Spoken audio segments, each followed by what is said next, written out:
ಕಾರವಾರ ಜಿಲ್ಲಾಧಿಕಾರಿ ಕಚೇರಿ ಎದುರು ಬಿಜೆಪಿಯ ಒಬಿಸಿ ಮೋರ್ಚಾದಿಂದ ಕರ್ನಾಟಕ ರಾಜ್ಯ ಸರ್ಕಾರದ ವಿರುದ್ಧ ಪ್ರತಿಭಟನೆ ನಡೆಸಲಾಯಿತು. ರಾಜ್ಯ ಸರ್ಕಾರ ಅಧಿಕಾರಕ್ಕೆ ಬಂದು 1 ವರ್ಷದ 8 ತಿಂಗಳು ಕಳೆದರೂ ರಾಜ್ಯದಲ್ಲಿ ಯಾವುದೇ ಅಭಿವೃದ್ಧಿ ಕೆಲಸವನ್ನ ಮಾಡುತ್ತಿಲ್ಲ ಎಂದು ಆಕ್ರೋಶ ಹೊರಹಾಕಿದರು.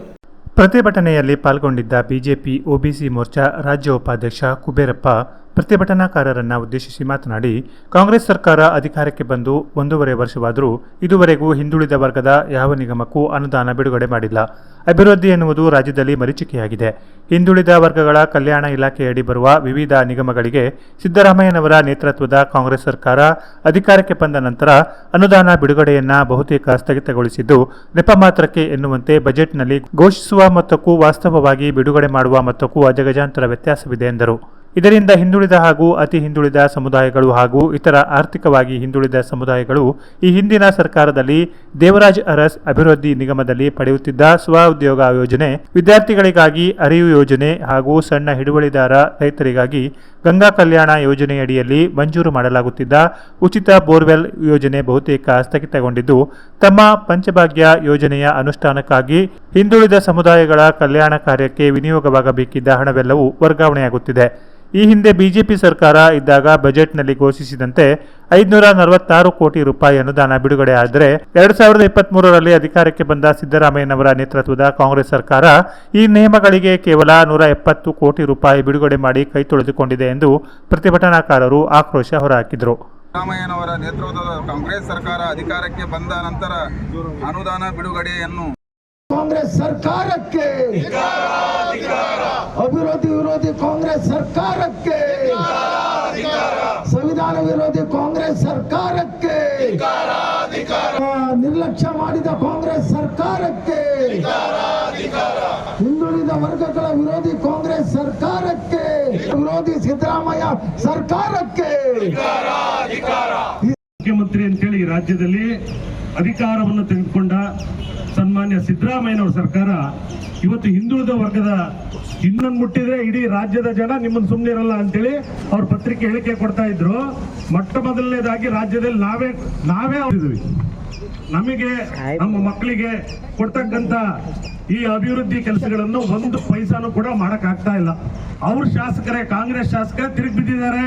ಇವತ್ತು 1 ಪುಟ್ಟಿ ಮಣ್ಣು ಹಾಕಕ್ಕಾಗಲ್ಲ ಅವ್ರ ಕೈಯಲ್ಲಿ.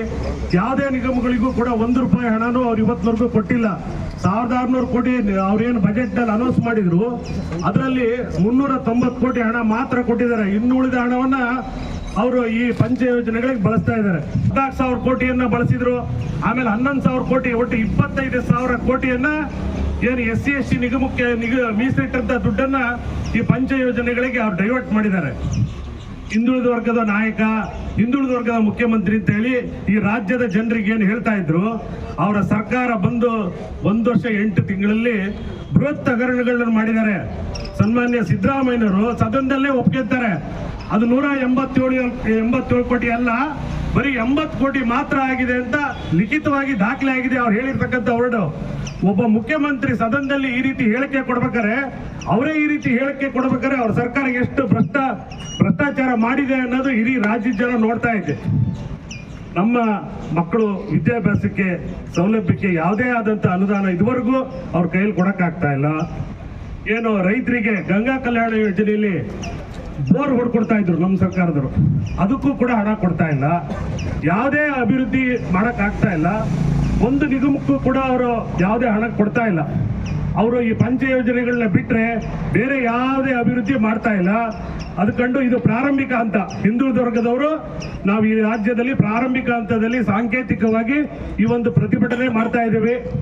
ಸದನದ ಒಳಗೆ ಅಲ್ಲೇ ನಮ್ಮ ನಾಯಕರು ಇದೇ ವಿಚಾರ ಇಟ್ಕೊಂಡು ಪ್ರಶ್ನೆ ಮಾಡ್ತಾ ಇದ್ದಾರೆ. ಸದನ ಇವತ್ತು ಜಗತ್ತಿನಲ್ಲಿ ಭಾರತದ ಕೀರ್ತಿ ಪತಾಕೆಯನ್ನ ಅತ್ಯಂತ ಉನ್ನತ ಸ್ಥಾನಕ್ಕೆ ಏರಿಸಿದಂತ ಕೀರ್ತಿ ನಮ್ಮ ದೇಶದ ಪ್ರಧಾನಿ ನರೇಂದ್ರ ಮೋದಿಜಿಯವರಿಗೆ. ಜಿಲ್ಲಾಧ್ಯಕ್ಷ NS ಹೆಗಡೆ, ಒಬಿಸಿ ಮೋರ್ಚಾ ಜಿಲ್ಲಾಧ್ಯಕ್ಷ ರಾಜೇಂದ್ರ ನಾಯ್ಕ್, ಜಿಲ್ಲಾ ವಕ್ತಾರ ಸದಾನಂದ ನಡಗೋಡ್, ಜಿಲ್ಲಾ ಪ್ರಧಾನ ಕಾರ್ಯದರ್ಶಿ ಗುರುಪ್ರಸಾದ್ ಹೆಗಡೆ ಹೆರ್ತೆಬೇಲ, ಕಾರವಾರ ನಗರಸಭೆ ಅಧ್ಯಕ್ಷ ರವಿರಾಜ್ ಅಂಕೋಲೇಕರ್, ಸಂಜಯ್ ಸಾಳುಂಕೆ, ಮಾಲಾ ಹುಲಸ್ವಾರ್, ಕಿಶನ್ ಕಾಂಬ್ಳೆ, ದೇವಿದಾಸ್ ನಾಯ್ಕ್ ಮುಂತಾದವರು ಹಾಜರಿದ್ದರು. Canara plus news, Karwar.